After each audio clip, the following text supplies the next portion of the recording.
High, আমি মৌমিতা। কেমন আছো সবাই? আশা করছি তোমরা সবাই ভালো আছো। আমার ভিডিও বানাতে কীরকম ফিল হতো সেটা আমি তোমাদের সাথে আজকে শেয়ার করবো। কারা কারা আমার সাথে রিলেট করতে পারো আমাকে অবশ্যই কমেন্ট করে জানিও।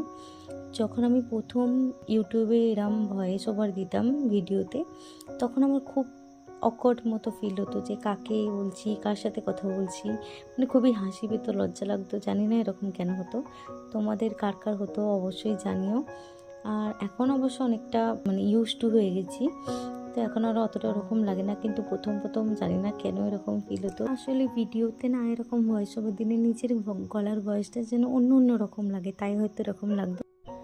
তারপর মনে হতো কে শুনছে আমার কথা, তারপর নিজেই বলতাম, নিজেই হাসতাম, ক্যান্সেল করতাম, আবার এডিট করতাম। এইভাবেই আমার শুরু।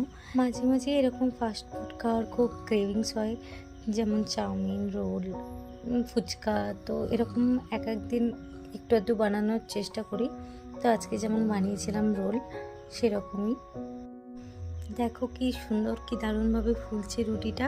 আমি খুব একটা বেশি রান্না করি না, কিন্তু যখন যেটা রান্না করি সেটা ভিডিও বা ক্যাপচার করতে আমি কখনোই ভুলি না। তো যখন আমার মাঝে মধ্যে খিদে পায়, এরকম রোল, চাউমিন, সবাই নিশ্চয়ই বানাও আমার মতোই, তো আমি এরকম বানিয়ে খাই মাঝে মাঝে। তো ভিডিওটা কেমন লাগলো অবশ্যই জানিও, আর আমার কথাগুলোর সাথে কে কে রিলেট করতে পেরেছো সেটাও জানিও। আর ভিডিওটা ভালো লাগলে লাইক, কমেন্ট, শেয়ার এবং সাবস্ক্রাইব করে দিও। আর এই ফ্রেন্ডটিকে অবশ্যই সাপোর্ট করো এবং পাশে থেকো, আর ভালোবাসা দিয়ে যেও। সবাই ভালো থেকেও, দেখা হচ্ছে পরের কোনো ভিডিওতে। বাই।